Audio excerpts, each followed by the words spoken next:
성도 여러분 안녕하십니까? 와우, 이제 다니엘 12장을 여러분들과 함께 펼치게 됐습니다. 지난 52번에 걸쳐서 정확하게 1년이네요. 1년에 걸쳐서 다니엘 1장부터 11장까지를 여러분들과 같이 살펴보았어요.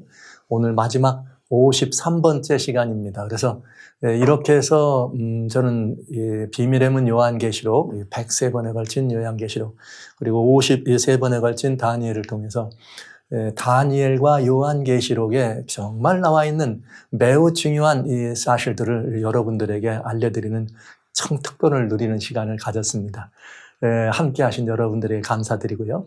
오늘은 12장 마지막으로 재림전, 예수님이 오시기 직전에 있을 이 환단, 성도님들에 대한 환난과 그리고 선과 악을 싸움 가운데서 어둠의 이런 그 대리자들을 향한 심판, 이 부분을 자세히 말씀드릴 것이며, 그리고 다니엘 12장에서 저는 여러분들에게 미리 결론, 성도들이여 끝까지 견디라고 하는 이 결론의 말씀을 드리면서 다니엘 12장을 열어갈 작정입니다.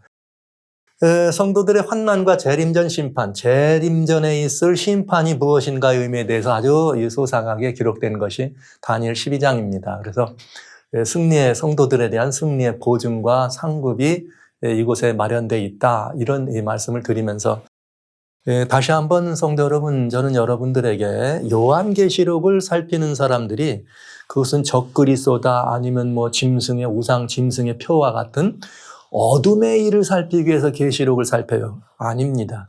요한계시록은 핵심 주제가 예수 그리스도, 일찍부터 죽임을 당한 하나님의 어린 양이셨습니다. 그러니까 그 예수님을 찾는 것이 계시록의 핵심이었어요. 그것처럼 다니엘서는 예언이 역사 속에서 어떻게 이루어졌다, 예언의 인류 미래에 대한 모든 예언에 관련된 빛과 어둠의 그 세력 간의 큰 싸움, 그래서 그런 그 선과 악의 큰 싸움에 대한 이야기가 들어있지만 사실은 그 안에는 가장 중요한 핵심 키워드는 대군 미가엘이었습니다. 그래서 계시록에서 예수 그리스도, 다니엘에서 대군 미가엘. 왜 약간 좀 그런 의미가 이렇게 같은 분에 대한 칭호가 달라진 것에 대한 이미 말씀드렸습니다만, 그래서 결국은 빛과 어둠의 이런 모든 역사 가운데 특별히 다니엘서는 어둠의 세력과 빛의 세력이 있을 때 어둠은 빛을 이길 수 없다는 것, 그리고 결국은 이 진정한 역사의 주권자는 빛이요 빛의 주권자이신 대군 미가엘이라는 예수님이라는 사실을 우리는 알게 된 것이죠. 이제 저는 다니엘 12장을 마감하는 것도 마지막이지만 여러분 보신 것처럼 시대의 징조와 이 모든 천기가 만나는 그런 마지막 시대를 보았습니다. 여기 다니엘 특별히 11장을 통해서 굉장히 그 일목요연하게 자세하게 설명된 것을 보셨잖아요. 역사는 지금 마지막을 치닫고 있고 어쩌면 우리가 그 마지막의 한 복판에 서 있다, 이렇게 할 때 여전히 하나님의 말씀은 우리들에게 매우 중요한 이 경고요 권면을 주십니다. 그건 예수님의 말씀이죠. 마지막 시대에는 미혹의 시대이다. 왜냐?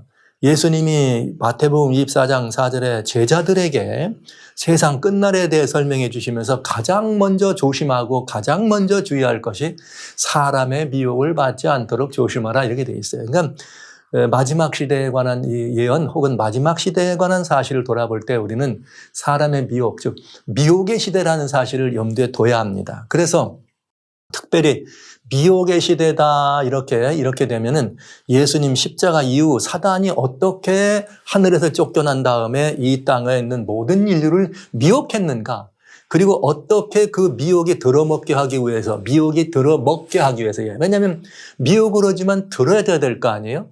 그걸 하기 위해서 회의와 핍박의 이런 그 전술을 썼다. 그래서 사단의 이런 굉장히 중요한 전술 가운데 그 미혹의 영은, 하나님의 이 미혹의 영을 조심해야 되는데 하나님의 성경 말씀을 해석하는 것으로 사람들을 미혹해요. 교회가 특별히 미혹당해요. 그 다음에 하나는 교권으로 교회의 성도들을 핍박함으로 이렇게 미혹한 것을 다니엘 이 전체를 통해서 우리는 보았어요. 특별히 다니엘 12장은 이 미혹에 대해서 우리가 이겨낼 수 있는, 그리고 이 핍박에 대해서 끝까지 견딜 수 있는 아주 중요한 보증으로 주신 것이에요. 다니엘 12장은. 그래서 성경으로 미혹될 수 있다고 하는 이것에 대해서 다니엘서 8장부터는 특별히 여러분 마지막 시대에 관해서는 세대주의 해석을 조심하라. 왜냐? 종교개혁을 반대하기 위해서 이 제수이트를 통해서 만들어졌던 미래주의와 그다음에 과거주의 해석 방법. 그런데 그 미래주의 해석 방법을 개신교식으로 더 발전시킨 것이 세대주의였다. 그래서 이 세대주의를 따르게 되면 우리 예수님 십자가 이후에 교회의 시대다 이렇게 말했지만은 복음으로 말미암아서는 새로운 그 신약 시대의 제사장인 우리들이 그 위치가 아주 유야무야해지는 이런 이 상황을 알게 된다. 그런데 특별히 마지막 사건에 있어서 굉장히 위험한 미혹이 될 수 있다는 걸 말씀을 드렸어요. 오늘 그 문제에 대해서 여러분들은 그냥 12장을 공부하면서 이것이었구나를 아시게 될 것입니다. 또 하나는 마지막 시대를 바라보면서 분명히 심판이 있다. 그런데 이 심판이 어떻게 진행될 것인가에 대한 또한 미혹이 또 있습니다. 그래서 어떤 이런 가르침 속에는 예수님이 오시기 전에 마지막 때에 성도들을 심판해서 성도들의 신앙에 이런 모든 구원에 합당한지를 판가름하는 심판이 있다는 가르침을 가르치는 것도 있고, 성경은 그런데 뭐라고 말하고 있는가? 재림전 심판은 분명히 있다. 그런데 과연 그 재림전 심판의 내용이 그런 가르침과 맞는가? 그것이 미혹의 영인가 하는 거에서 우리는 분명한 답을 다니엘 12장을 통해서 얻게 되겠습니다. 자, 그래서 그런 사실을 저희가 미리 염두에 두면서 이제 다니엘 12장. 매우 엄중하기도 하고 당연히 중요해요. 그러면서 승리에 대한 보장으로 주신 것이기 때문에 우리는 이 문제에 대해서 아주 흥미진진하게 다니엘서를 이제 마치면서 살펴보게 되겠습니다. 오늘 이 시간에는 여러분들에게 굉장히 많은 분량의 하나님의 말씀, 성경을 말씀드릴 거예요. 왜냐? 지금까지 다니엘서를 여러분과 같이 살펴보면서 성경으로 성경을 해석해보는 방법을 썼습니다. 왜냐하면 그렇게 해야 성경 해석상에 생겨나는 오류도 막고 미혹도 막을 수 있기 때문에. 그러니까 이게 마지막이고 미혹의 영을 물리칠 수 있는 매우 중요한 하나님의 말씀 다니엘 12장이기 때문에 오늘은 정말 성경 말씀으로 여러분들에게 그동안 해왔던 것처럼 더 많이 제공될 것으로 생각합니다. 그래서 제가 또 이렇게 매력 없고 인기 없는 하나님의 말씀, 정말 그런 이 시간을 여러분들에게 제공해 드리도록 합니다. 다니엘 12장 1절은 이렇게 돼 있어요. 그때가 언제냐? 11장 44, 45절에 북방왕이 많은 사람들을 진멸하고 도륙하려고 그냥 분내어서 바닷가 모래에 서는데 장막궁전을 영화롭고 거룩한 산사이에 세우는 사건이 있을 때의 그때에 내 민족을 호위하는 대군 미가엘. 이건 굉장히 중요해요. 대군 미가엘은 누구냐? 이제부터는 내 민족을 호위하는 대군 미가엘. 그러면 마지막 세대는 여기 말한 내 민족이 누구예요? 예수님을 영접한 그리스도인들을 말하는 거죠. 또 면접할 것이요. 그때에 그다음에 또 환난이 있으리니 이는 개국 이래로 그때까지 없던 환난이다. 와우. 그러니까 이건 뭘 말하는 거예요? 그때에 대군 미가엘, 즉 우리는 대군 미가엘이 예수님인 것을 보아왔고 예수님의 다양한 칭호 가운데 선악의 싸움을 지휘하고 선악의 싸움을 그 사자 천사들과 함께 호령하는 그 천사의 그런 모든 이 대군을 하나님의 이 군대를 호령하는 대군으로서 예수님이 계시다는 걸 말씀드렸습니다, 이미. 또 그때에 환난이 있다. 근데 이 환난은 뭐냐? 개국 이래로 없던 환난이다. 엄청난 환난이에요. 개국 이래로 없던 환난. 그 다음에 또 그때 여기 3번이 나오는 거예요. 그때에. 그런데 그때는 가운데는 환난이 있을 그때인데 그때에 내 백성 중 무릇 책에 기록된 모든 자가 구원을 받는다. 이게 다니엘 12장이 우리들에게 남겨주는 아주 중요한 결론적인 이야기면서 이 안에 엄청난 많은 이야기가 들어있다. 그럼 지금부터 이 이야기를 중심으로 한번 살펴보게 되겠습니다. 다니엘 12장의 개요를 먼저 말씀드릴게요. 첫째, 대군 미가엘이 일어난 그때에 일어납니다. 다니엘 12장 1절에 이것은 대군 미가엘이 일어나는 것은 무엇일까? 그 의미를 보게 되죠. 제가 그냥 심판이라는 말을 썼습니다. 그 다음에 12장 1절에는 두 환난이 있네요. 두 환난이 들어 있습니다. 그 다음에 성도들에 대한 보상이 있고 그다음에 심판이 있음을 마지막 때에 있을 심판에 대해서 여기 심판은 마지막 때예요. 그리고 다시 그 마지막 때에 있는 그 심판과 환난과 관련된 시간이 언제인가 선언되고 그리고 마지막 시대에 다시 부활하는 다니엘, 성도들을 통해서 부활하는 다니엘 이야기가 주어집니다. 이렇게 해서 다니엘 12장이 시작되게 되어 있습니다. 자, 그러면 이 다니엘 12장의 이런 이 전체 내용을 보면은 예수님이 오시기 전에 대군 미가엘이라는 대림 전에 있을 환난과 심판이 메인 주장이에요. 다니엘 12장은. 그리고 이 전체 내용은 뭐냐면 결론이 뭐냐면은 끝까지 뭐하라? 버티고 견디라. 이런 내용입니다. 그러면 자, 이제 대군 미가엘이 일어나는 일부터 봐야 되겠죠? 그럼 대군 미가엘이 그때 내 민족을 호위하는 대군 미가엘이 일어선다. 여러분, 내 민족을 호위한다고 하는 말씀을 꼭 기억해 두세요. 누구를 위해서? 성도를 위해서. 이런 뜻이죠. 그러면 대군 미가엘이 일어나는데 뭘 위해서 일어나느냐?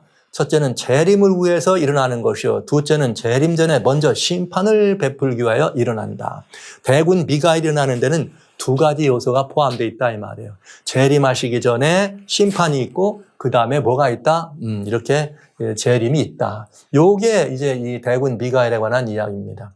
자, 그러면 함께 보시죠. 대군 미가엘이 언제 일어나느냐? 다니엘서는 우리들에게 그걸 보여줘요. 다니엘 3장에 보면은 느부갓네살 임금님이 두라 평지에다가 금신상을 세우고 사면육과 굴릴 때 모두 절하라 할 때 그때 유대에서 시드기야 임금과 함께 온 여러 제사장들도 있었지만 모두가 다 절할 때 다니엘의 세 친구가 풀무불에 절하지 않습니다. 금신상에 절하지 않습니다. 그래서 어디에 집어던져져요? 풀무불에 던져지죠. 그 풀무불에 던져졌는데 보니까 무슨 일이 벌어졌는가? 왕이 느부갓네살이 봤더니 뭐라겠는가? 내가 보니 결박되지 아니한 네 사람이 불 가운데로 다니는데 상하지도 않고 넷째 모양은 신들의 아들과 같도다. 누가 함께 하신 거예요? 예수 그리스도. 대군 미가엘입니다. 그래서 풀무라도 함께 하시는 대군 미가엘. 그러니까 여러분 우리는 이미 이제 다니엘 8장을 할 때 성서에 관한 말씀을 살짝 보았습니다만 우리 주님께서는 승천하신 다음에 대제사장이 되어서 보좌 우편에 앉아 계시다. 근데 우리 주님이 보좌 우편에 앉아만 계시냐? 아니다. 뭐 하신다? 일어나셔서 어디도, 이건 물론 이제 구약이니까 이렇게 직접 성도들의 고난에 참여하시는 모습을 보았는데 신약 때는 보시죠. 스데반이 성령이 충만해서 죽기 직전에 하늘을 봤더니 하늘이 열리고 인자가 하나님 우편에 뭐한 걸 보더라? 서신 것. 일어났어요? 안 일어났어요? 예수님이 보좌에서 일어났어요. 왜요?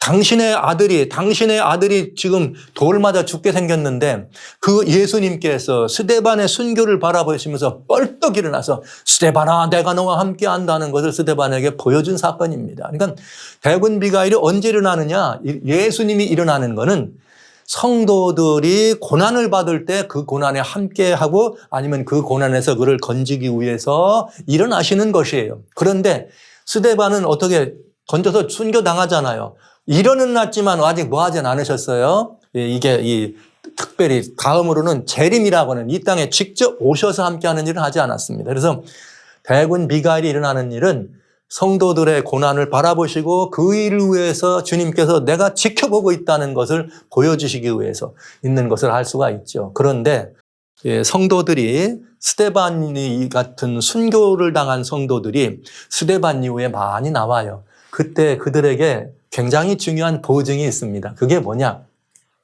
이 대군 미가 일어나서 재림하시기 전에 있을 일인데요. 계시록 6장 9절로 10절에 보면 다섯째 인을 떼실 때에 요한계시록에 이미 이렇게 이 다섯째 인을 뗀다. 인 7인 가운데 이 인이 역사적으로 어떻게 진행되는지를 말씀드렸으니까 어찌됐든 다섯째 인을 뗄 때에 내가 보니 하나님의 말씀과 저의 가진 증거를 인하여 죽임을 당한 영혼들이 어디 있더라? 제단 아래 있더라. 그러니까 이건 무슨 말이냐? 하나님의 말씀과 예수의 증거를 위해서 죽임을 당했다. 예수의 증거니까 뭐예요? 가진 증거. 예수의 증거니까 가진 증거니까 예수님의 증거죠. 제자들 이후로 계속해서 이 증거를 가진 사람들이 다 뭐 한 거예요? 죽임을 당했다 이 말이에요. 그러면 죽임을 당한 사람들이 어떻게 얘기를 하느냐? 큰 소리로 불러 가로되 거룩하고 주신 대주제여 땅에 거하는 자들을 심판해서 우리 피를 신원하여 주지 않으시겠습니까? 이렇게 물어본 거예요. 이 말은 우리가 이렇게 억울하게 주님을 믿는 믿음 때문에 죽었습니다. 그러면 우리를 이렇게 죽음까지 몰아는 이 땅 세상에 있는 사람들을 어떻게 해야 돼? 심판하셔야 되지 않겠어요? 억울함을 풀어주세요. 그랬더니 11절에는 기다리라 이렇게 말씀하세요. 누가? 주님이 말씀하시는 거죠. 기다리라. 그러면서 성도의 억울함을 호소할 때 기다리라는 말로 답을 해 주십니다. 그러니까 이건 언제예요? 예수님 십자가 이후에 성도들이 고난받는 것이죠. 다니엘 7장과 8장과 혹은 11장을 볼 때 작은 뿔이나 북방왕의 권세로부터 고난받고 압제받은 성도들에 관한 이야기입니다. 그랬더니 기다리라 그러시더니 요한계시록 14장에는 천사가 날아가면서 그의 심판할 시간이 이르렀다 이렇게 말하는 거예요. 이제 곧 심판할 시간이 이르렀다. 그러니까 그 심판을 뭐하라? 피하라. 심판을 피하려면 어떡하라? 하늘과 땅과 바다와 물들의 근원을 만든 이를 경배하고 하나님을 두려워하며 그에게 영광을 돌리라. 이렇게 돼 있어요. 지난 시간에 하나님께 영광 돌리는 비결이 뭐라고요? 예수님을 구주로 섬기는 것이다. 그러니까 이 말은 예수님을 믿고 하나님께로 돌아오라. 뭐가 임했다? 심판하실 때가 가까웠다. 이렇게 돼 있네요. 그러면 이 심판의 시간은 언제를 뭐에 관해서 관련되어 있는 심판의 시간인가? 볼 수 있어요. 이게 지금 천사가 세 천사인데 첫째 천사가 심판할 시간이니까 심판을 피하라.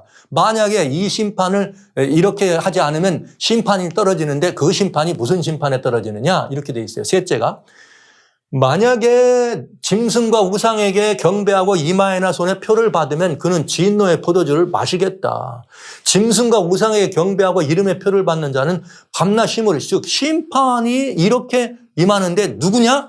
짐승과 우상에게 경배한 사람들에게는 심판이 임하겠다. 와, 이렇게 된 거예요. 그러니까 심판할 시간이 이르렀다 한 말은 만민을 향하여 하나님께로 돌아오라. 너희가 만약 돌아오지 않고 하나님을 경배하지 아니하고 세상의 주권자 다니엘 11장으로 말하면 북방왕의 세력에 경배하면 다니엘 8장이나 7장이나 계시록 13장으로 말하면 짐승의 우상에게 경배하면 뭐가 있다는 거예요? 심판이 있다. 밤낮 쉼을 얻지 못하고 심판이 이렇게 얘기된 거예요. 그러니까 심판의 대상도 선언되고 언제가 심판의 시작이 알고 봤더니 짐승과 짐승의 우상에게 경배하는 일이 있은 다음에라야 이 심판이 임하게 되는 거죠. 왜? 그래야 경배했는지 안 했는지를 알 수 있으니까요. 자, 그 다음에 이것을 다니엘서는 뭐라고 말했느냐? 이렇게 말했어요. 장막궁전을 바다와 영화로 거룩한 산 사이에 이렇게 베풀 것이다. 이게 짐승과 짐승의 우상에게 뭐하게 하는 것? 경배하는 사건. 이 말을 예수님은 뭐라 그래요? 선지자 다니엘에 말한 바 멸망에 가증한 것이 거룩한 것에 선 것을 보는 것. 이것이 뭐예요? 심판이 시작을 알리는 정확한 심판의 때를 위한 이야기입니다. 그러니까 언제 이 심판이 시작됐느냐? 짐승과 짐승의 우상에게 경배하도록 하는 즉 멸망에 가증한 것을 즉 우상이에요. 멸망에 가증한 것. 우상을 하나님의 교회에서 우상을 세우고 하나님의 백성들로 하여금 우상에게 경배하도록 하는 마지막 사건이 있을 때 비로소 뭐가 되는가? 심판이 시작되겠다. 이렇게 된 것입니다. 그래서 그렇게 되는 심판이 된 다음에 요한계시록 15장에 보시죠. 또 하늘에 이상한 이적을 봤는데 어서요? 하늘에서 어떤 일이냐? 7천사가 7재앙을 가졌는데 이것은 곧 마지막 재앙이다. 이렇게 마지막으로 하나님께서 하나님의 뜻을 저버린 모든 이 어둠의 세력들을 향해서 마지막 진노를 베푸시는데 이 진노를 베풀기 위해서 하늘의 증거장막의 성전이 열린 다음에 네 생물 중에 하나가 세세에 계신 하나님의 진노를 가득히 담은 금대접 7을 7천사에게 주더라. 그래서 7천사가 가진 7대접으로 내려지는 재앙을 우리는 하나님의 마지막 진노인 7재앙이라고 얘기합니다. 이걸 보시면 알아요. 7재앙이 누구한테 내려지느냐? 계시록 16장 2절에 첫째가 그 대접을 땅에 부었더니 악하고 독한 헌대가 짐승의 표를 받은 사람. 그의 우상에게 경배하는 자들에게 어떻게 하더라? 나타나더라. 자, 그러니까 이 심판은 언제 시작되는 거예요? 짐승과 짐승의 우상에게 경배하거나 그 표를 받게 하고 강요하는 사건이 있은 다음에 어떻게 하는 거예요? 몇이든 안 하면 죽이려고 할 때 대군 미가엘이 뻘떡 일어나서 어떻게 하시는 거예요? 이 심판을 시작하신 거죠. 뭘로? 하나님의 진노로 더 이상 하나님이 참을 견디실 수가 못 앉아 오래 참으신 하나님이 더 이상은 이제 이 참으심을 마친 거죠. 왜? 하나님을 믿는 모든 백성들을 다 우상에게 끌어가는데 안 하면 다 죽인다고 하니까 하나님 가만히 계시면 안 되잖아요. 그러니까 하나님이 일어나시는 거죠. 자, 이렇게 해서 그때 뭐가 시작되느냐? 심판이 시작된다 이거예요. 그러면서 성경 이렇게 돼 있어요. 내가 들으니 이 천사가 가로되, 요거는 이제 5절 셋째 때죠. 전에도 계시고 시방도 계신 거룩한 이여 이렇게 심판하시는 것이 의로우시다. 그러니까 이 재앙으로 사람들을 짐승의 우상에 경배했거나 짐승의 표를 받은 사람들을 이렇게 심판하시는 것이 하나님의 뭐라? 의다. 이게 뭐예요? 하나님의 심판이었어요. 마지막 심판이었어요. 내가 들으니 제단이 말하기를, 와우, 아까 6장에는 제단 아래 순교한 영혼들이 어떻게 하는 거예요? 호소했죠, 하나님 앞에. 여러분, 영혼이 하나님한테 호소합니까? 그 말은 이 말이에요. 하나님께서 스데반의 순교를 예수님이 지켜 일어나서 보신 것처럼 모든 순교자를 하나도 잊어버리지 않고 잃어버리지 않고 다 보셨다 이거예요. 그래서 내가 너희의 피값을 갚아줄 거야. 이렇게 말씀하신 것을 이렇게 바꿔서 우리 입장에서 억울함을 호소해 주시는, 제단이 말하기를 그러하다 주 하나님 전능하신 이여 심판하시는 것이 참되고 의로우시다. 어떻게? 7 재앙으로. 이게 뭐예요? 하나님의 심판인데 공의의 심판이다. 그래서 7 재앙이 곧 공의의 심판인 것을 알 수가 있습니다. 자, 너무나 분명하죠? 이것이 공의의 심판이기 때문에 7 재앙 중에 있는 그 중에 특별히 재앙을 가지고 온 음녀에 대한 심판을 계시록 18장에는 특별히 바벨론 무너뜨리는 심판을 하신 다음에 이렇게 말씀하세요. 하늘과 성도들과 사도와 선지자들아 그를 인하여 즐거워하라. 하나님이 너희를 신원하시는, 와우, 성도들의 억울함을 풀어주는 심판을 그에게 하셨다. 그가 누구라고요? 이 땅에 짐승의 우상에게 들여오고 경배하게 하고 몇이든 죽게 하려고 했던 음녀의 세력, 그 거짓된 사람들을 심판하심으로 성도들을 어떻게 했다? 신원하는 심판, 억울함을 풀어주셨다. 이렇게 말한 거예요. 왜냐? 선지자들과 성도와 및 땅 위에서 죽임을 당한 모든 자의 피가 이 성 중에서 보였느니라 하더라. 이 말은 하나님께서 정말 성도 한 사람 한 사람의 그런 모든 순교적 신앙에 대해서 보고 계셨다. 잊지 않고 계셨다. 반드시 이렇게 갚아주신다. 이 말이었습니다. 그러니까 먼저 예수님이 오시기 전에, 재림하시기 전에 성도들의 억울함을 풀어주는 심판을 하셨다 이 말이에요. 하나님께서. 얼마나 놀라운 이야기입니까? 이게 재림전 심판이에요. 예수님 성경이 말하고 있는 재림전 심판. 누구를 위한? 성도들의 억울함을 풀어주시는 하나님의 공의의 심판. 이게 재림전 심판이에요. 얼마나 놀라운 일입니까? 이거 왜 그러냐?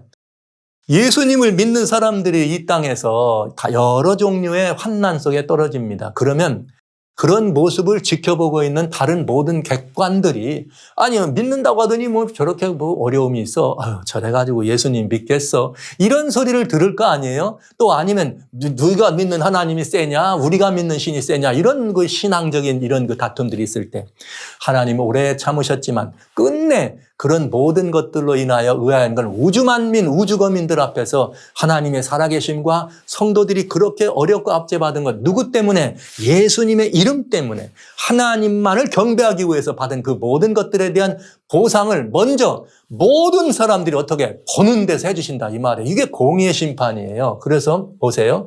계시록 19장 1, 2절. 2일 후에, 즉 계시록 18장에서 음녀를 향해서 음녀를 심판해가지고 우리 이 하나님 백성들의 억울함을 풀어주신 그 일 후에 하늘에 허다한 무리의 큰 음성 같은 것이 있어 가로되 할렐루야, 구원과 영광과 능력이 우리 하나님께 등간. 온 우주 거민이 아 그렇구나, 하나님의 심판이 공의롭고 결국은 하나님이 이렇게 엄청난 구원의 모든 일을 이렇게 마감하시는구나. 그러면서 그렇게 마감하시는 하나님의 심판은 우주 안에 하는 거예요. 할렐루야, 허다한 우주 안에 그의 심판은 참되고 의로운지라. 누구에게 심판했기 때문에? 음행으로 땅을 더럽게 한 음녀를 심판하사 자기 종들의 피를 그의 손에 갚으셨도다. 할렐루야. 이게 뭐예요? 예수님 오시기 전에 일어날 재림전 심판이에요. 이 땅에서 하나님 백성들을 괴롭게 한 그 모든 사람들에게 내리는 하나님의 적극적인 개입을 해낸 마지막 진노여 심판인 것입니다. 그러니까 여러분, 이거를 보시면 환난전에 휴거된다고는 그 가르침은 전혀 성경하고 맞지 않다. 한마디로 요약할 수 있어요. 그죠? 한마디로 요약할 수 있어요. 이 환난 속에도 개구개를 없는 이 환난 중에도 함께 하시면서 성도들을 위한 이런 심판을 가는 것을 성도가 봐야 되는 거예요. 성도가. 그래서 그런가 하면 또 다른 건 뭐예요? 예수님 오시기 전에 성도들을 갖다가 일일이 체크해가지고 그가 구원에 합당한지 부활에 합당한지를 심판한다. 심판, 성경에 전혀 정반대 얘기죠. 심판은 누구를 심판하는 거예요? 음녀를, 땅을 더럽게 하고 망하게 한 음녀를 심판하는 심판을 이렇게 성경은 재림전 심판이라 분명하게 말하고 있다고 하는 사실입니다. 즉 공의의 심판으로 성도의 억울함을 풀어주십니다. 공의의 심판은 모두가 볼 수 있는 일곱 재앙, 이 말은 곧 재림 전에 있어야 된다 하는 말을 여러분들에게 이 성경은 우리들에게 말해 주신 것이죠. 그래서 이런 재림전 심판, 그 다음에 재림전에 이루어지는 심판이 바로 대군 미가엘이 그래서 일어난 거예요. 하늘 성전에서. 그런 다음에 성도의 억울함을 풀어주기 위해서 곧 즉 재림전 심판을 위해서 일어서신 다음에 그걸 심판하시고 그렇게 해서 땅을 더럽혀하게 하는 음녀와 그와 함께한 모든 세력을 심판하시고 그 다음에 재림을 위해서 내려오시는 거죠. 재림을 하시는 거죠. 그러니까 여기 마태복음 24장 29, 30에 그날 이렇게 나와요. 환난 후에 이렇게 그 모든 환난 대대적인 환난 후에 해가 어두워지면서 하늘에서 예수님의 징조가 보이고 우리 주님이 구름을 타고 영광 가운데 오십니다. 즉 환난 후 즉시 예수님이 재림하시는 걸 보여줍니다. 그러니까 다니엘서 12장 1절에 나오는 대군 미가엘이 일어섰다고 하는 말은 바로 재림을 말씀하신 것이 아니고 그가 대군 미가엘이 일어났더니 또 환난이 있더라. 개국 이래로 없는 환난 이렇게 돼 있잖아요. 그 다음에 성도들의 구원이 있다. 그러니까 개국 이래로 없는 환난이 있은 다음에 성도들의 구원 뭐예요? 재림이죠. 이렇게 돼 있는 것입니다. 성경에 너무나 분명하죠. 개국 이래로 없는 환난이라고 하는 계시록 18장까지의 7재앙 이후에 보세요. 7재앙이 끓은 다음에 하늘에 열린 것을 보면서 공의로 심판하며 싸우고 예수님이 재림하시면서 결국은 그가 누군가 옷과 다리에 이름 쓴 것이 있으니 만왕의 왕이요 만주의 주로서 여기 철장으로 만국을 치고 철장으로 다스리는 예수님의 재림이 있는 것을 성경은 이렇게 분명하게 순서대로 우리들에게 말씀해 주시네요. 그리고 또 이 예수님의 재림은 어떤 재림인가? 볼지어다 구름 타고 오신다. 각인의 눈이 그를 보고 찌른 자도 보고 땅에 있는 모든 족속이 그를 인하여 애곡하리라. 여러분, 예수님이 이렇게 이 환난 전에 성도들이 휴거되고 나면 이 사건은 볼 수가 없는 사건이잖아요. 그러니까 여러분 그거는 성경하고는 전혀 맞지 않는 그릇된 미혹이라고 하는 사실을 다시 한번 말씀드리면서 다시 한번 대군 미가엘은 심판의 주 이런 모든 선과 악에서 빛의 세력과 어둠의 세력의 각축이 있을 때 마지막으로 어둠의 세력에 대해서 모든 그들을 심판하시되 공의로운 심판을 하시는 주, 심판주, 만민이 볼 수 있도록 모두가 다 볼 수 있을 때 그 다음에 재림의 주, 재림의 주권자로 이 땅에 오셔서 성도들을 위하여 일어서신 모습이 다니엘 12장 1절 대군 미가엘이 그때 일어선다. 그러면 그때 대군 미가엘이 일어선 다음에는 뭐가 있느냐? 환난이 있다 그랬어요. 또 환난이 있다. 개국 이래에 없는 환난이 있다. 그런데 마지막 배도가 시작될 때 성도들의 환난이 있죠. 약간 여기 환난이 두 종류의 환난이 있습니다. 자, 성도들의 환난은 언제 시작되고 성도들의 환난은 무엇이며 구원에 들어가는 참된 성도는 누구신가 이거를 알아봐야 되겠죠. 그 다음에 환난이 두 종류가 있다는 거 여러분 미리 말씀드리면서 성도의 환난은 언제 시작되느냐 보면 이렇게 돼 있어요. 다니엘 11장 44절로 45절에 이게 다니엘서의 11장 연속이니까 그가 분노하여 나가서 많은 무리를 다 도륙하며 진멸코자 한다. 무엇을 세우면서 장막궁전을 세우면서 이걸 계시록에서는 바닷가 모래 위에서 하나님의 백성들과 싸우려고 사단이 서 있다 이렇게 돼 있잖아요. 그게 환난이죠. 계시록 13장에는 이것이 뭐라? 우상을 세우는 일이다. 하나님의 교회에 우상을 세우는 거죠. 그러면 우상을 세우는데 우상을 세우고 우상에게 경배하지 않는 자는 몇이든지 다 죽이게 하더라. 이건 그러니까 우상에게 경배하지 않는 건 누구분이에요? 성도들이죠. 그러니까 이 환난은 언제 시작되는 거예요? 짐승의 우상에서건지 여기 장막궁전을 세우는 일 곧 짐승의 우상을 하나님의 교회에 이렇게 세우는 이것이 이때부터 성도들에게는 뭐가 시작된다? 환난이 있다. 그래서 예수님은 이렇게 뭐라 하겠느냐. 그때에 사람들이 너희를 환난에 넘겨주겠으며 너희를 죽이리니 너희가 내 이름을 위하여 모든 민족에게 미움을 받으리라. 그러니까 우상이 서기 직전까지 우상을 세워지는 그 과정에서 예수님을 믿는 사람들은 너무나 많은 미움을 받는 거죠. 그래서 이렇게 모든 민족에게 미움을 받겠다 이렇게 말을 한 것입니다. 자, 그러면 성도들의 환난은 짐승의 우상과 밀접한 관계가 있다. 그러니까 여러분 여기 짐승의 우상에 세워지는 이런 것들을 세대주의는 재림전 때 형도들 다 7년 환난이 있는데 그 7년 환난 전에 성도는 휴거되고 그다음에 무슨 일이 벌어져요? 7년 환난 가운데 적그리스도 탄생 거기에 짐승 우상 서는 사건이 벌어지잖아요. 그러니까 이 말은 전혀 맞질 않아요. 왜냐하면 예수님은 이렇게 말했거든요. 짐승의 우상에게 경배하지 않으면 다 죽이게 한다. 그때의 사람들이 너희를 환난에 넘겨주고 미움받을 거라. 이게 성경적인 분명한 이야기죠. 성도들의 환난은 그럼 뭘 의미하는가? 이 이유가 있어요. 잘 보시면 굉장히 중요한 이유가 있어요.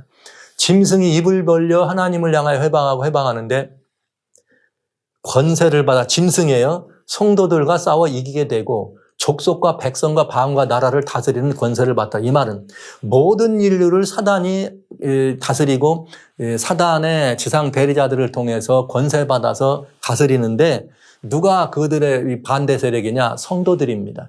그러니까 성도들과 싸워 이겼단 말은 성도들을 압제하고 핍박했다 이 말이에요. 이것이 성도들이 받는 환난이에요.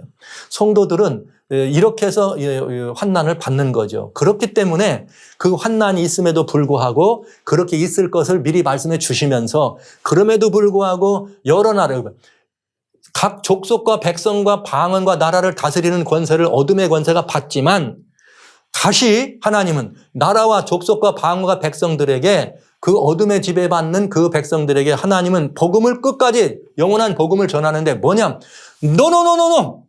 사단에게 경배하는 것이야. 그거는 짐승의 표를 받는 것은 사단에게 경배하는 거야. 그것은 짐승의 우상에게 경배하는 것은 하면서 받지 말라는 거예요. 결국은 이 성도들과 싸워 권세를 받아서 여기에 굴복하면 이 어둠의 권세에 굴복하면 뭐가 있다는 거예요? 심판이 있다는 것을 말해주는 것이죠. 이것이 성도들이 가르칠 것이고 우리가 지키고 따라야 될 이야기인 것입니다. 그래서 성도들은 그런 일이 벌어질 때 뭐가 필요해요? 인내가 있다. 여전히 하나님의 계명과 예수 믿음을 지켜야 된다. 이것을 성도들은 우리들에게 주시는 하나님의 매우 중요한 권면으로 듣고 지키고 이것들을 간직하고 사는 것입니다. 그런데 근본적으로 성도님들이 받는 환난에는 이유가 있습니다. 그 이유는 뭐냐? 데살로니가 후서 1장에 그리고 4절로 5절에 이렇게 돼 있어요. 그리고 인내하라 그랬잖아요. 너희의 참는 모든 핍박과 환난 중에서 너희 인내와 믿음을 인하여 하나님의 여러 교회에서 우리가 친히 자랑하는데 왜냐? 성도가 환난과 핍박이 있는데 여기에 참더라. 그런데 이 환난과 핍박이 왜 있느냐? 이렇게 돼 있어요. 이는 환난과 핍박은 하나님의 공의로운 심판의 표다. 공의로운 심판의 표라 이거예요. 공의롭다는 말은 누구도 떨어짐이 없어요. 모두가 다 이것에 참여해야 되는 그런 심판이라 이거예요. 그래서 너희로 하여금 하나님 나라에 합당한 자로 여김을 얻게 하려 함이니 그 나라를 위하여 너희가 고난을 받는다. 그러니까 성도들은 환난을 받고 혹은 핍박을 받는데 그 이유가 무엇 때문이냐? 하나님 나라에 합당하다는 것을 뭐 해보라는 거예요? 너 증명해봐라 이거예요. 그래서 십자가 이후에 계속적인 박해와 핍박이 있을 때도 성도들은 순교장에 가면서까지도 하나님을 포기하지 않은 것이고 이 마지막 시대에 짐승의 우상과 짐승의 표를 강요할 때 그게 뭐예요? 마지막으로 성도들에게 너희들 이래도 하나님 믿을 거야? 이런 거. 짐승을 통해서 이래도 하나님을 믿을 거야 하는 핍박과 환난이 있다 이거예요. 그래서 그럼에도 불구하고 하나님께로 나가고 예수님을 끝까지 붙들으면 그는 뭐가 되는 거예요? 하나님 나라로 합당한 자로 여기게 하는 것이다. 여러분 분명해집니다. 하나님 나라의 성도가 합당하냐 안 합당하냐 하는 거는 우리의 무슨 일일이 행동 하나를 다 심판해가지고 이게 아니고 우리들이 그 큰 환난 때 사단을 경배할 거냐 하나님을 경배할 거냐 이런 엄청난 사건이 있을 때 우리는 분연히 하나님 편에 서느냐 안 하느냐를 가지고 뭘 삼는다는 거예요. 공의로운 심판의 표를 삼는다고 이렇게 말하네요. 환난이. 그러니까 성도들의 환난은 뭐냐? 두려워할 일이 아니라 이거예요. 왜? 그 환난을 이기면 뭐 하는 거예요? 하나님 나라에 합당하다는 뭘 받는 거예요? 보증수표를 받는 거예요. 무엇으로 환난을 이길 수 있나요? 그 환난을 이길 수 있는 유일한 비결은 하나님의 계명과 예수의 증거를 갖는 것입니다. 왜요? 예수님의 증거가 뭐예요? 부활의 증거죠. 예수님이 부활하심처럼 그 부활에 합동하여 나도 부활에 참여하는 부활한 생명이라면 어떤 죽음도 사망도 앞뒤도 두려움이 없는 거죠. 그래서 오라! 이렇게 사단아 말이죠. 이렇게 어둠의 세력 이렇게 할 수 있는 것이 뭐예요? 부활의 증거를 가진 사람들입니다. 그래서 성도의 환난은 두려운 것이 아닙니다. 그래서 이것은 하나님 나라에 합당하다는 이 보증수표다. 그런데 이제 구원에 들어가는 참된 성도는 누굴까? 이게 성경에 기록 다 돼 있어요. 보시죠. 다니엘 12장 1절에 그때에 내 백성 중 무릇 책에 기록된 모든 자가 구원을 얻는다. 어디에 기록돼요? 책에 기록된 모든 자. 이게 무슨 책이냐? 계시록 13장 8절. 죽임을 당한 어린 양의 생명책에 창세 이후로 농명되지 못하고 이 땅에 사는 자는 다 짐승에게 경배하더라. 그때가 언제라 그랬어요?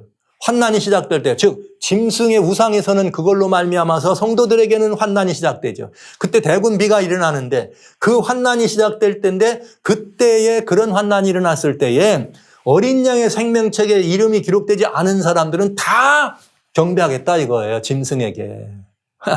그러니까 여러분, 그 참된 성도란 어린 양의 생명책에 이름이 기록된 사람들을 말하는 거 아니에요? 누가 이 책에 이름이 기록됩니까? 예수 그리스도를 개인의 구주로 영접한 사람만이 여기에 기록되는 것입니다. 곧 예수의 증거가 여기에 절대적으로 필요한 것이 되는 거죠. 그래서 여기 똑같은 다니엘 12장 요 말에 2절에 그 책에 기록된 사람들은 땅의 티끌 가운데 사는 자는 많이 깨어 영생을 얻는다. 즉 죽어있는 성도들도 이제 뭐 할 거예요? 깨어나서. 그러니까 사실은 엄밀하게 말하면 성도는 죽는 자가 아니에요. 부활한 생명인데 왜 죽습니까? 그들은 자는 거죠. 그래서 티끌 가운데 자는 자 중 많이 깨어난다. 이 말이 정확한 표현인 것을 우리는 알 수가 있는 것입니다. 그래서 영생을 얻는 자가 있다. 만약에 책에 기록되지 않고 어린 양의 생명책에 기록되지 않고 짐승에게 경배한 자는 다 어떻게 되는 거예요? 무궁히 부끄러움을 만나 심판에 그냥 떨어져 버리겠다. 이렇게 표현돼 있네요. 정확한 이야기죠. 그래서 참된 성도는 어린 양의 이름이 생명책에 기록된 사람을 말하는 것이고 그들은 계시록 16장 15절 그 엄청난 환난이 있을 때도 뭐라 하겠는가? 보라내가 도적같이 어리니 누구든지 깨어 자기 옷을 지켜 벌거벗고 다니지 아니하며 자기의 부끄러움을 보이지 않는 자가 복이 있도다. 이렇게 돼 있네요. 여기 입은 이 옷은 누구예요? 자기 옷? 갈라디아 3장 27절에 예수님과 합하여 침례를 받는 사람은 예수님으로 옷 입었다. 이렇게 돼 있어요. 영생의 옷입니다. 의의 옷입니다.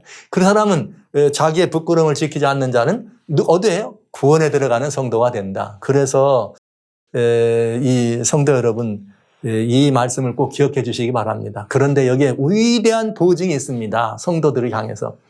그런 환난이 있을 때 이건 이제 짐승의 표가 강조되고 있는 개국 이래로 없는 그런 환난이 있을 때에 누가복음 21장 17절로 19절에 뭐라 하겠는가? 또 너희가 내 이름을 인하여 모든 사람에게 미움을 받지만 너희 머리털 하나도 상치 않는다. 너희 인내로 너희 영혼을 얻으리라. 와, 얼마나 분명합니까? 여러분 마지막 상황에서는 절대로 마지막 상황에는 어떻게 되지 않는다? 머리털 하나도 상치 않는다. 인내는 필요하지만 죽지 않는다. 이렇게 돼 있어요. 개국 이래로 없는 환난이 있을 때.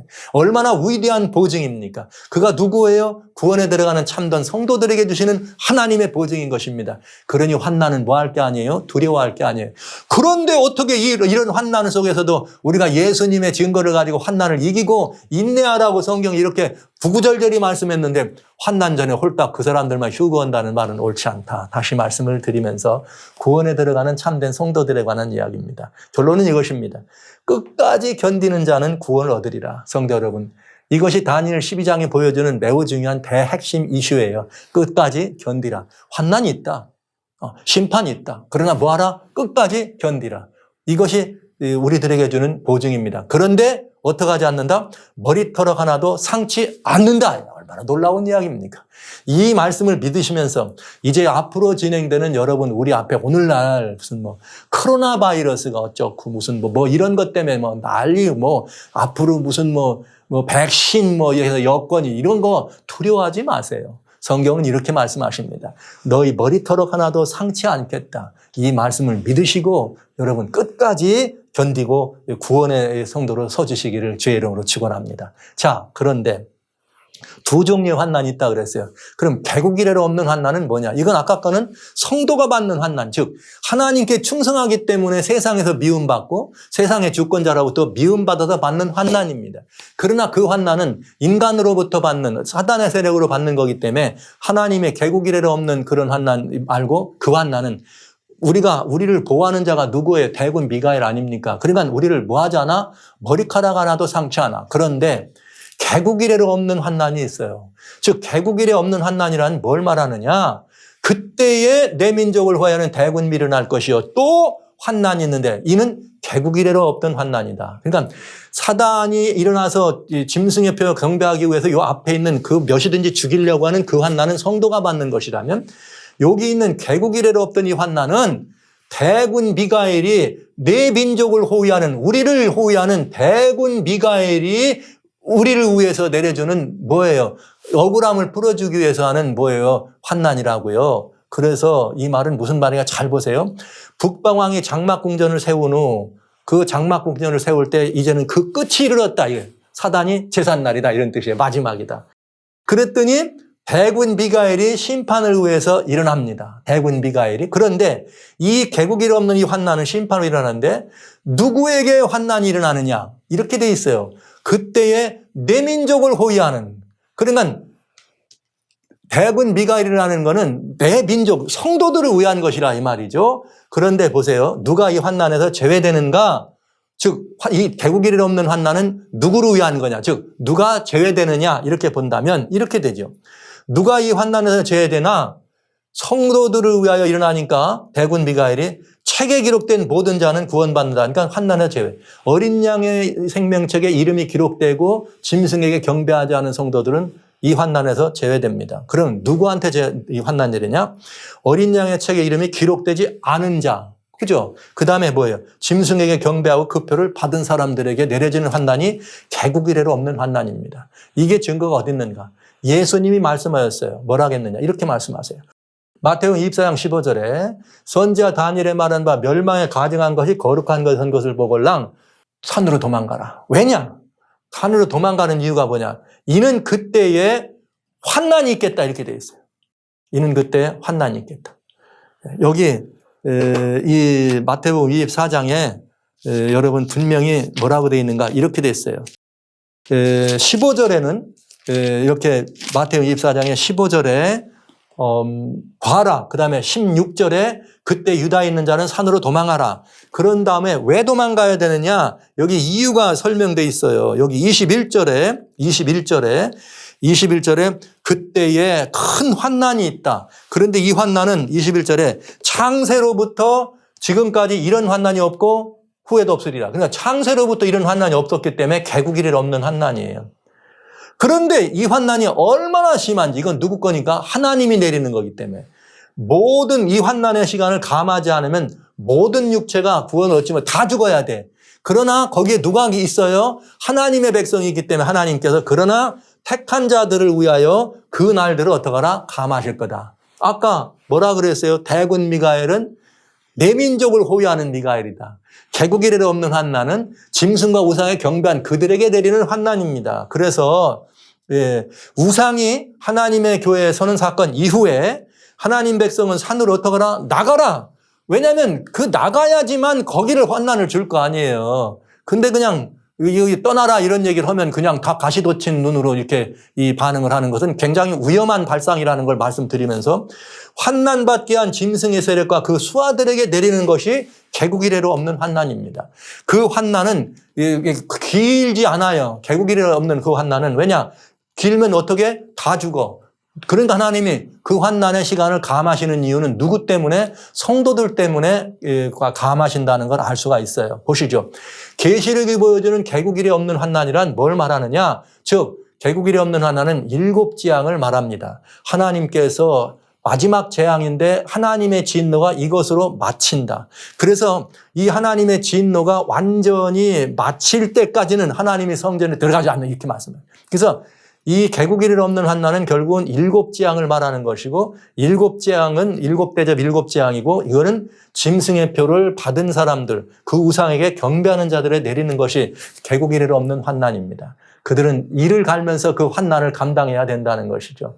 왜 그 개국일일 없는 환난이 그들에게 주어지는가? 이것도 하나님의 이유가 있다 이거죠. 데살로니가 후서 아까 1장 4절로 5절 읽었는데 1장 4절로 5절에는 뭐라 했는가?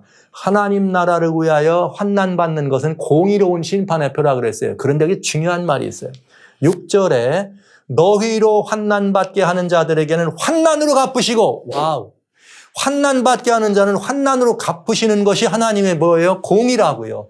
그래서 이 개국일에 없는 그 환난을 통해서 환난받게 한 사람들에게 환난을 주시는 것입니다. 그런데 보시죠. 이건 피할 길이 없어. 하나님이 내리는 거기 때문에.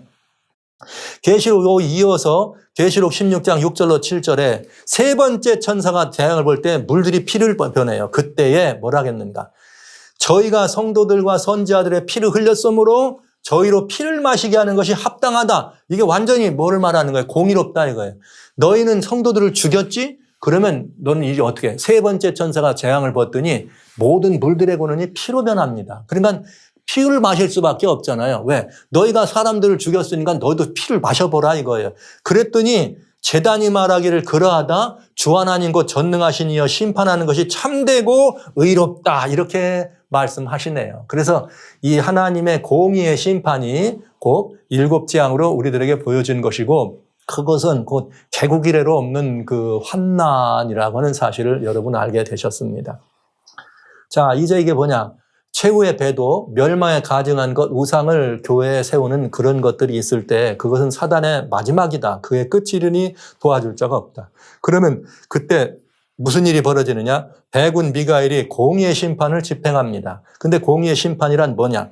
개국일에 없는 환난으로 성도들의 억울함을 풀어주는 심판. 즉 환난 받게 한 사람들을 환난을 주는 심판. 그리고 성도들은 어떻게 구원을 위하여 이 시간을 더 감해주는. 그러니까 같은 개국일에 없는 환난에 빠져도 그 환난이 보편적인 환난이 떨어지지만 성도들은 거기서 제외되는 거죠. 그러니까 얼마나 사람들이 미워하겠어요, 성도들을. 그런가 하면 어떤 사람들은 그걸 보면서 회개하고 돌아올 수도 있겠죠. 이제 그런 모습들을 우리는 보게 됩니다. 그래서 그렇게 된 다음에 성도들에게는 뒷글 가운데 자는 자는 영생에 들어가는 부활해서 영원한 생명을 얻는 그런 사람도 있고 또 그 성도들 가운데 지혜 있는 자는 궁창의 빛과 같이 빛나고 많은 사람을 옳은 대로 돌아온 게 아니라 별과 같이 영원히 빛나는 이런 거룩한 역사가 있게 되는 성도들을 향한 영원한 승리와 보상이 있는 것입니다. 그래서 이제 여기까지 말한 다음에 다니엘 보고 너 이게 마지막 때까지 이걸 간직하고 너한테 해당한데 마지막 때야. 그런데 마지막 시대의 사회의 형편을 뭐라 했느냐 하면 많은 사람이 빨리 왕래하며 지식이 더한다 이렇게 돼 있어요. 빨리 왕래하며 지식이 더한다. 이게 굉장히 중요한 이야기들을 우리가 보는 것 같으네요. 이게 마지막 시대와 관련되는 다니엘의 예언 가운데 대단히 중요한 그런 그 예언인데 기술 문명의 발전 속도를 보면 인류가 농경 시대에서부터 농경 산업 시대를 벌이는데 수천 년이 걸려. 그러다가 산업시대로 돌아오는 산업혁명이 이렇게 일어가면서 전기관이 발견되죠. 이건 기계적 혁명입니다. 그래서 이 산업혁명이 일어난 다음에 한 100년 다음에 전기가 발견돼요. 그리고 전기적 혁명을 2차 산업혁명이라 그래요. 전기가 발명되는 한 70년 지나니까 이번엔 전자산업, 그래가지고 디지털 시대가 와요. 이게 오는데 40년 걸려. 근데 40년 걸려서 디지털 시대 와가지고 완전히 컴퓨터가 이렇게 모든 장악하는 그런 시대 왔는데 2017년, 이게 이제 KT 경제연구소에서 발표한 이 내용인데, 이제는 4차 산업혁명 시대라고 얘기하면서 불과 4, 5년 사이에 디지털 시대를 그냥 40년 이렇게 끌어온 것을 그냥 완전히 바뀌어가지고 지금은 4차 산업혁명 시대다. 이렇게 말하는 걸 볼 수가 있죠. 그래서, 지금은 어떤 시대냐? 산업혁명 때는 전기기관차가 발견돼가지고 이게 지구촌을 돌아가는데 한두 달이면 됐습니다. 그러다가 이제 기계와 전기가 발견되고 전자가 발명되면서 이런 그 통신수단이 발견될 뿐만 아니라 왕래 이동수단이 그냥 좋아져가지고 이제는 비행기를 타면은 24시간이면 세계는 한 바퀴 돌 수 있죠. 24시간이면. 그러나 이제는 완전히 이제 디지털 시대가 와가지고 소위 말하는 첨단 하이테크 정보 산업 시대로 들어가면서 4차 산업혁명 시대가 돼서 지금은 어느 시대냐? 클릭 순간 문화권에 도달하게 됐다. 그러니까 이렇게 됐었기 때문에 모든 지금 현재 산업을 지식산업, 정보 이렇게 지식산업, 정보통신산업 하잖아요. 그러니까 오늘날 이 시대에는 어마어마한 지식이 이렇게 증가했어요. 그래서 아마도 공자님보다 지금 중학생이 더 하는 게 많을 거예요. 정보나 지식으로 말하면 중학생 정도면 공자님 시대보다 훨씬 더 많은. 그다음에 지금으로부터 100년, 200년 전 분들이 가지는 인류의 스승들이라고 말하는 소위 그런 분들보다 오늘날 이 시대는 인터넷 앞에 앉으면 모든 정보 지식이 다 소유될 수 있는 왕래가 빈번하며 지식이 어떻게 증가하는 시대. 그런 시대가 온 것을 우리는 알 수 있네요. 그러니까 그런 시대를 보면서 그것이 뭐라는 걸, 말세라는 걸 알 수가 있다. 그러면서 다니엘에게 역사의 마지막이 언제인가를 보여주십니다. 그러면서 다니엘이 이렇게 봤는데 두 사람이 있는데 하나는 강희편, 하나는 강저편에 있더라. 그런데 그 중에 하나가 세마포 옷을 입은 자 곧 강물 위에 있는 자에 이르기를 이게 언제 이런 기사가 끝날 겁니까? 지금 다니엘 11장의 기사가 2000년 내려온 거잖아요. 2000년 넘게. 이렇게 2000년 넘게 내려가는 이런 모든 긴 기간이 있는데 언제 이런 것이 끝납니까? 그랬더니 그 끝나는 게 언제냐? 한때, 두때, 반때를 지나서 성도의 권세가 다 깨어지기까지니 그렇게 되면 모든 일이 다 끝난다. 그러면 이제 모든 일이 다 정리된다. 이렇게 말한 것이죠. 여러분, 한때와 두때와 반때란 또 시간이 나오네. 시간이 나오면 항상 조심해야 돼. 한때와 두때와 반때는 다니엘 7장에 보면 작은 뿔의 역사가 한때와 두때와 반때 동안 하나님을 대적하고 성도들을 핍박하는 그런 시간으로 나옵니다. 이건 말하면 중세예요. 그런데 보세요. 한때, 두때, 반때는 특별히 1260일이라고도 하고 42달이라고도 합니다. 그러니까 이 한때, 두때, 반때라고 표현할 때는 사단이 핍박하는 기간을 쓸 때 그렇게 했어요. 그러니까 사단의 권세로 성도가 핍박받는 기간. 그래서 완전히 성도가 다 모든 권세를 잃어버릴 때까지다. 이거는 끝이 난다. 이렇게 말을 한 거죠. 그러면 이 이야기는 언제를 향한 이야기냐? 마지막 때를 향한 이야기라 이 말이에요. 그래서 다니엘이 못 깨달았어요. 가만히 있어봐. 이게 무슨 소리? 다시 그러니까 내가 듣고도 깨닫지 못했더니 가로되 내 주여 모든 일의 결국이 어떻게 됩니까? 이 기사의 마지막이 어떻게 됩니까? 물어본 다니엘에게 다시 설명해줘. 다니엘아 가라. 이 말은 마지막 때까지 있는데 봉함하라. 그러면서 많은 사람이 연단받아 스스로 정결하게 하고 희귀할 것이나 악한 사람은 악을 행한다. 악한 자는 아무도 깨닫지 못하고 지혜 있는 자만 깨닫는다. 언제를? 마지막 때에 대한. 성경은 이렇게 돼 있어요. 그런데 마지막 때에 대한 요한계시록의 이야기가 굉장히 중요한 말이 있어요. 보시죠. 요한은 뭐라고 말했냐면 계시록 22장에 내게 말하되 이 책의 예언의 말씀을 뭐하지 말라? 인봉하지 말라. 때가 가까우니라. 마지막 때에 대한 설명을 이렇게 하는 거예요. 그러면서 불의하는 자는 그대로 불의하고 더러운 자는 그대로 더럽고 의로운 자는 그대로 의를 행하고 거룩한 자는 그대로 거룩되게 하라. 그러니까 이들의 인류 그때 당시에 있는 사람들 마지막 때에 있는 사람들의 그 모든 인생의 심성과 심령의 모든 것들이 고정되고 결정된 거예요. 그대로 하더라. 주님께서 이제는 더 이상 뭐가 없다. 요한계시록에는 16장에 그런 말이 있어요. 회개하지 않더라. 회개하지 않더라. 하나님을 회방하더라. 그러니까 그 성품이나 그 인성이 고정된 걸 말하는 거죠. 다니엘은 이 말을 이렇게 말했어요. 마지막 때에 되면 사람들이 어떤 이들은 스스로 정결하게 하고 희귀도 할 거다. 그러나 악한 사람은 악을 행하고 깨닫지도 못한다. 여기 있잖아요.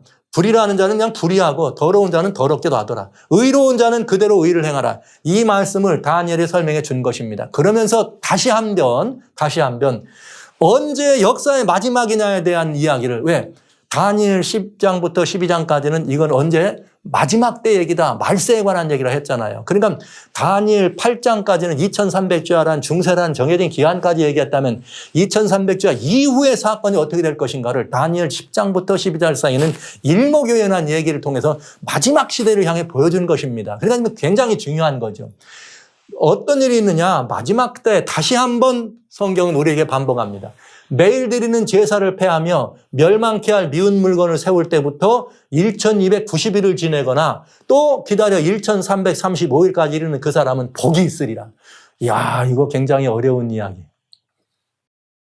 이 말씀은 참 어려운 이 말씀이지만은 그저 제가 단순하게 이 말씀까지 드리고 다니엘 12장을 마감하도록 하겠습니다. 조금 더 하는 것보다는 여러분 조금만 더 기다려 주세요. 그러면 여기 마지막이라고 하는 이 시대는 어떤 시대냐? 매일 드리는 제사를 폐하고 멸망케 하는 물건을 세운다. 그리고 그때로부터 1290일. 그 다음에 1335일까지 기다리면 복이 있다. 이렇게 돼 있어요. 그러면 우리는 이거 쉽게 찾을 수 있어요. 두 가지입니다.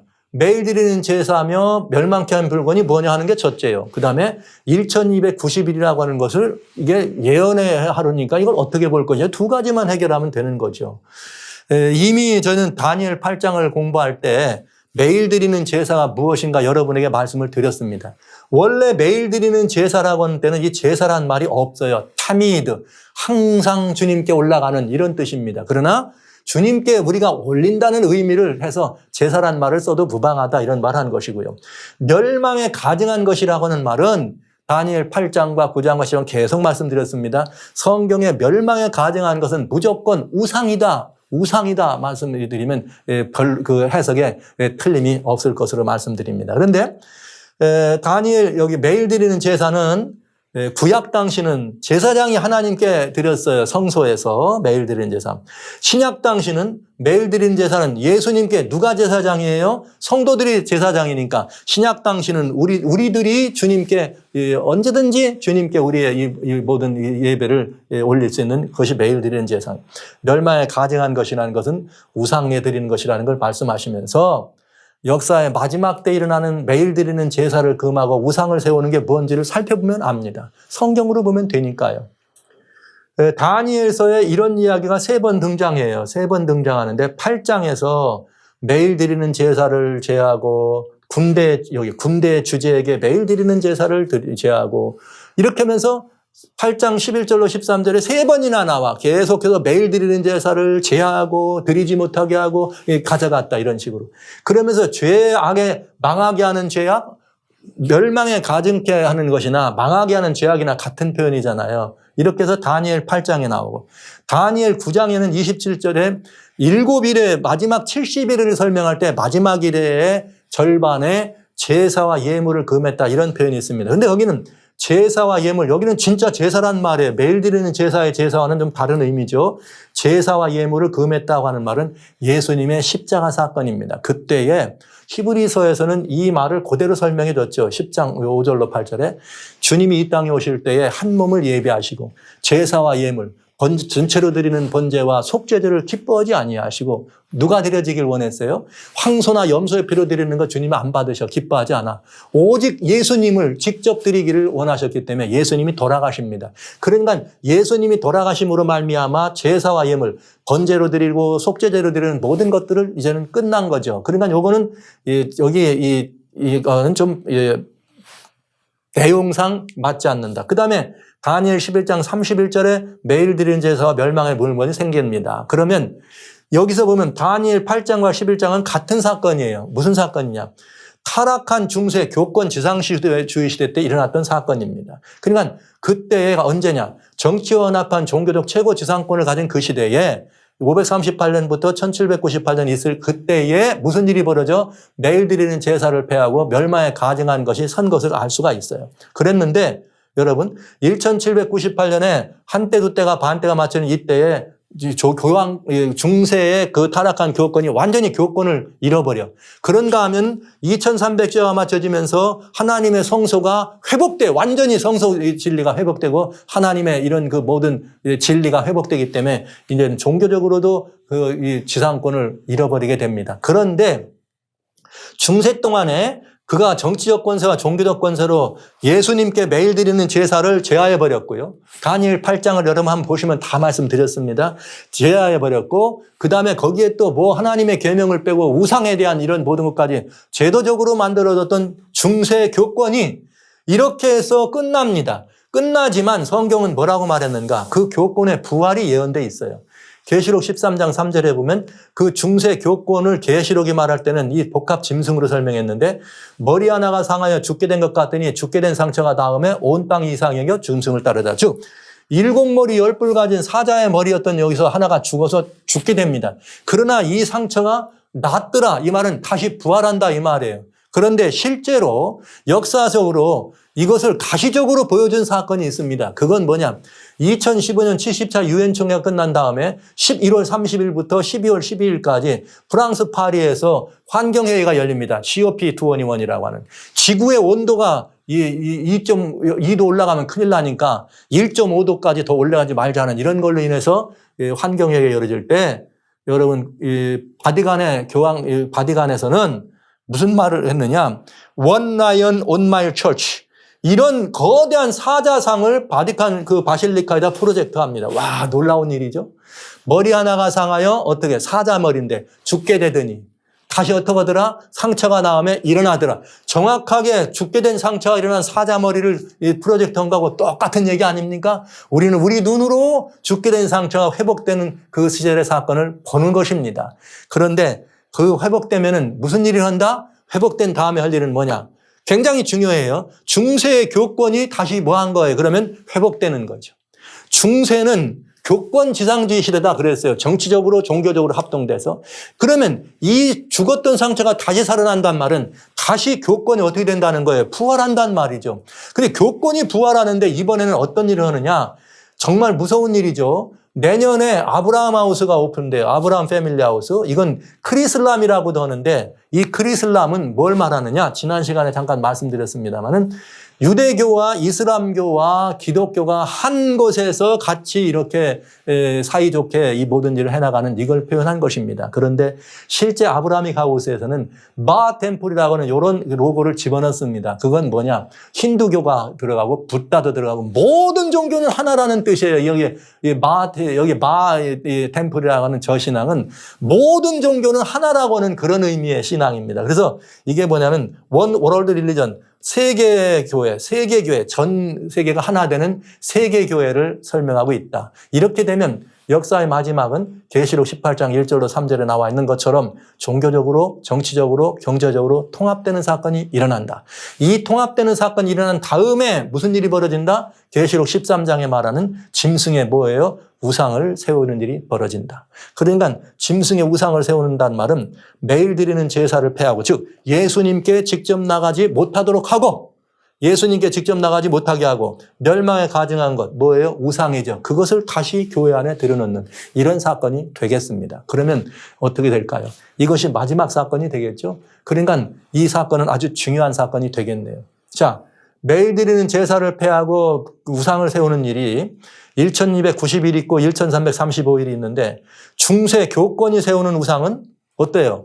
한때 두때 반때로 해서 예언 해석의 연일 원칙을 적용하죠. 예언 해석의 연일 원칙을. 그러나 말세 부활한 교권이 다시 부활합니다. 그러면서 그 교권이 다시 이 일을 세웁니다. 그럼 그때 연일 원칙을 적용할 수 있을까요? 만약 그때 연일 원칙을 적용한다면 1260년 뒤라야 된다. 앞으로. 불가능한 일이죠. 그러면 이것은 굉장히 중요한 일이 벌어지네. 이게 분명히 마지막 때 어떻게 된다? 반복된다. 그래야 되는데 역사적인 방법으로 이해했을 때 역사주의로 했을 때는 중세 교권이 세워지는 그 기간이 분명히 명시됐는데 그러나 마지막 때 깨달아라. 다시 이런 일이 있다는 것을 우리는 알고 있거든요. 죽지 않고 살아나서. 그러면 그때는 이 날짜들에 대해서 연일 원칙을 적용할 수는 없다. 그런데 여기에 대한 굉장히 중요한 힌트가 주어진 이 사건이 있는데 그게 뭐냐? 70년 9월 8일 돌 하나도 돌에 넘게 하지 않냐고 예루살렘이 멸망하는 사건입니다. 이 예수님께서 제자들에게 예루살렘 보고 이럴 거다 했더니 주여 그럼 언제 이런 일이 있습니까? 세상 끝과 이런 모든 이 끝에는 무슨 일이 있겠습니까? 이렇게 예루살렘 멸망과 세상 끝을 같이 설명해 줬습니다. 그랬더니 우리 주님께서 뭐라 했는가? 봐라. 군대들이 군대들이 예루살렘을 둘러싸는 걸 보면 도망가라 이렇게 말했어요. 그러니까 그건 멸망에 가증한 것이 거룩한 게 서는 것에 대한 첫 번째 사건이었죠. 그래서 유대에 있는 사람은 산으로 도망하라는 말을 한 것입니다. 그래서 이 사건을 보면서 어떻게 되는 거예요? 유대인들이 믿던 그리스도인들은 도망가가지고 살았어요. 도망가지 않은 사람들은 어떻게 해요? 다 죽었어요. 그 안에서. 그것처럼 우상이 서는 것이 있고 성도들이 피하여 나가는 것이 있는데 이것을 적용할 때 예루살렘 멸망 때는 실제 이 시간이 적용됩니다. 잘 한번 보시죠. 이게 굉장히 중요한 거예요. 예루살렘 포위가 1차 포위가 있고 2차 포위가 있어요. 1차 포위는 AD 66년 9월 달 수장절입니다. 그러니까 뭐 9월 중순에서 이렇게 되죠. 그때 1차 포위를 했다가 뜬금없이 그냥 돌아갑니다. 그런 다음에 시간이 지난 다음에 AD 70년 4월 14일 날 다시 2차 포위를 합니다. 그런 다음에 포위됐다가 70년 9월 8일 145일 만에 예루살렘은 완전히 끝납니다. 한번 따져볼까요? 자, 이렇게 되면은 1차 포위 지난 다음에 준비하는 기간이 2차 포위까지 3년 7개월 걸렸어요. 3년 7개월이면 1290일입니다. 굉장히 중요한 이야기예요. 그런데 2차 포위 때는 AD 40년 4월 14일까지죠. 그런 다음에 포위 기간은 4개월 3주 4일이에요. 즉 145일입니다. 그래서 완전히 70년 9월 8일 예루살렘이 파멸됐습니다. 자, 이것들은 무슨 기간이에요? 봤더니 실제 기간이네. 마지막 때는 어떻게 될까요, 여러분?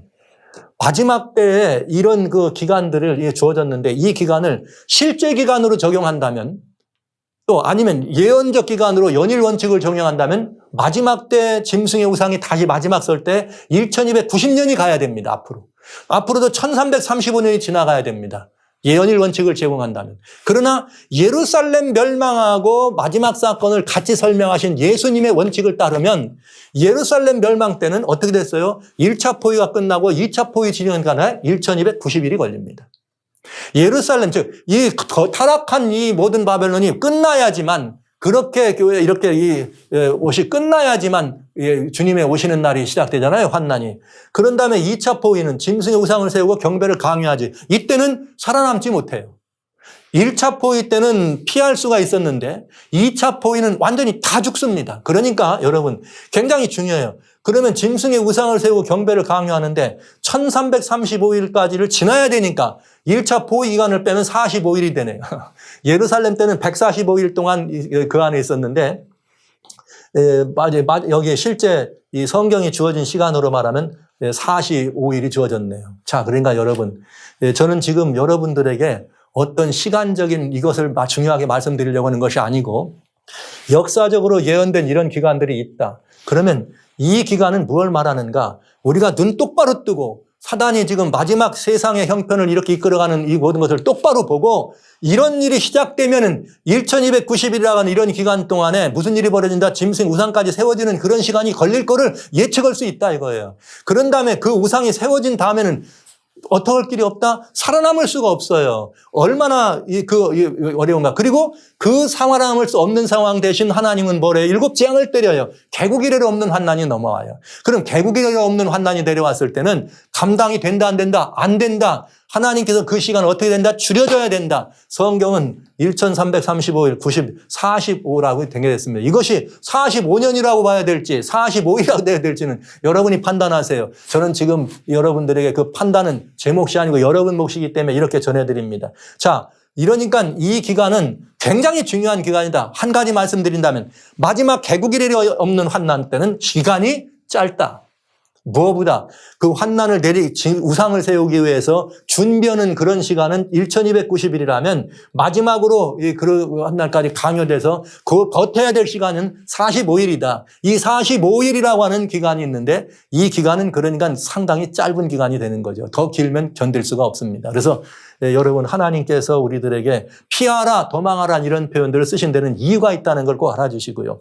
자, 이것들은 뭘 말하는 거냐? 성도들이 이제는 깨어나야 할 때입니다. 그리고 이런 상황들을 이거 과거의 사건이었었다. 그럼 그 과거의 사건이 그냥 중세로 끝난 거냐? 성경 다니엘 12장은 아니다. 왜? 마지막 때 있고 중세의 그런 똑같은 일이 마지막에 반복된다고 요한계시록은 다시 설명했으니까요. 그렇다면 이것은 다니엘 12장은 마지막 때에 관한 얘기이기 때문에 마지막 시대에 적용을 해야 된다는 사실을 분명히 말씀드리겠습니다.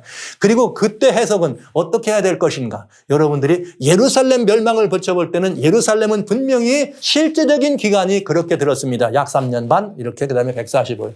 그렇다면 마지막 사건에서도 우리는 그 사건에 대한 예측을 찾아볼 수 있어야 된다는 것을 여러분들이 깨어나셔야 되고 예배하셔야 되기 때문에 그래서 제가 이 말씀을 드리고요. 혹 이 말씀이 다른 오해가 되지 않기를 바랍니다. 이렇게 이미 여러분들이 오해하시도록 제가 말씀을 드렸어요. 그러나 분명히 말씀드립니다. 성경은 이렇게 돼 있습니다. 제 얘기가 아니고요. 이렇게 돼 있습니다. 그리고 그날은 심히 짧습니다. 그러니까 우리는 깨어나서 예비해야 될 것을 여러분들은 보셨고요. 그 예비란 뭐냐? 그때 유대에 있는 자들은 산으로 도망하라고 한 것이에요. 죽을까 봐 도망하라는 거 아니에요. 여러분의 신앙의 순수성을 끝까지 지키기 위해서 도망가는 것이지. 왜요? 이미 재앙이 떨어질 때, 개구리를 없는 환난이 떨어질 때는 하나님 백성은 어떤 사람들입니까? 그 환난에서 벗어난 사람들입니다. 그러니까 여러분 걱정할 거 없어요. 하나도 죽지 않는다고 주님이 말씀하셨어요. 그런데 왜 도망갑니까? 그 이유는 그런 상황을 바라보면서 사단의 다양한 핍박과 미혹과 압제가 있기 때문에 그 신앙의 순수성을 잃어버리지 않고 여러분 혹시라도 실족지 않도록 하기 위해서 경건하고 순수한 신앙을 위해서 도망가라는 말씀이 있다는 걸 기억하시면서 이제 우리가 볼 건 이것입니다. 1335일에 이르는 사람은 복이 있다. 이 말은 다른 말로 바칠게요. 끝까지 견디라 이런 뜻입니다. 예수님 말씀하신 것처럼 그러나 끝까지 견디는 자는 구원을 얻으리라. 끝까지 견디라는 말을 여러분 말씀드리면서 너는 가서 유업을 마지막을 기다리라. 내가 평안히 쉬다가 끝나려는 대업을 누릴 것이다. 다니엘에 누릴 유업은 뭐예요? 첫째, 뒷글 가운데 자는 자 중에 많이 깨어 영생을 얻는 영생의 유업이 있죠. 두 번째, 궁창에 빛나는 별같이 많은 사람을 옳은 대로 인도한 다니엘이기 때문에 우주적 스타가 된 것이 다니엘의 이런 유업이죠. 그렇다면 여러분 하나님의 영웅으로 우주에 빛나는 별이 되는 것이 다니엘의 유업입니다. 그렇다면 이 유업은 다니엘만 위해 주어진 것이냐? 아니라 이제 이 마지막 시대에 이 모든 것들도 역시 여러분과 저에게도 주어진 유업이라는 사실을 기억하면서 정말 이 마지막에 다니엘의 이 유업이 있는 것처럼 우리는 궁창에 빛나는 별과 같은 우주의 스타가 되기 위해서 정말 끝까지 깨어있는 그런 하나님의 백성들이 돼야 되겠습니다. 다니엘서의 핵심 이슈는 백은 미가엘입니다. 이 엄청난 시간 동안 2000여 년 이상 내려오는 역사의 모든 기간 동안 흑암의 군대가 있고 어둠의 빛의 군대가 있을 때 흑암의 군대가 모든 것을 장악한 것 같았지만 항상 빛의 군대를 이길 수가 없었습니다. 어둠은 빛을 이길 수 없습니다. 그 빛의 군대 장관으로 백은 미가엘이 우리와 함께 하시면서 성경은 이렇게 보증합니다. 내 민족을 보호하는 백은 미가엘. 이 말은 오늘날 여러분과 저를 호위하는 백은 미가엘, 예수 그리스도가 계시다는 사실을 기억하면서 우리 이 다니엘 이서의 이 모든 이 대미를 마감하면서 지혜 있는 자는 궁창의 빛과 같이 빛날 것이요. 많은 사람들이 이렇게 이 옳은 대로 돌아온 자는 별과 같이 영원토록 비춘다는 사실을 기억하시면서 여러분 이 땅에 빛나는 별이 되주시고요. 이 마지막 시대에 저는 여러분이 누구인가 빛나는 별이라는 확신을 갖게 됩니다. 여러분이 빛나는 별입니다. 그러니 사랑하시는 성도 여러분 모두가 다 이 복되고 아름다운 이 시간 다니엘서를 읽어가면서 이 자리에서 여러분이 빛나는 별로 내가 빛나는 별이야 이렇게 결심하셨다면 여러분들은 착하고 충성된 종이 되겠습니다. 와, 긴 시간이었습니다. 짧지 않았습니다. 53번. 거의 1시간, 어떤 때는 1시간 반, 오늘도 마찬가지로 길었습니다만은, 이렇게 지금까지 함께 해주신 여러분들 다시 한번 감사드리고요. 여러분이야말로 빛나는 별이다. 이렇게 다니엘서를 마감하면서 다시 한번 마지막으로 여러분들에게 특별히 여기 매일 드리는 제사에 관해서 그 다음에 멸망에 가증한 것에서는 매일 드리는 제사 그리고 백은 미가엘이 우리에게 맡아주는 재림전 심판에 대해서 다시스로 가는 배 안에 자세히 설명되어 있습니다. 여러분들 여기 전화번호 보시고 한국이나 미국에서나 문자로 통화하지 마시고 문자로 전화를 주셔서 책을 지금 이렇게 요청하시면 저희가 무료로 보내드리도록 그렇게 하겠습니다. 즉각 지금 배달되고 있으니까요. 언제든지 전화 주시면 그 일을 겸당하겠습니다. 여러분 지금까지 이렇게 함께 해주셔서 정말 감사합니다. 다니엘, 백은 미가엘의 책.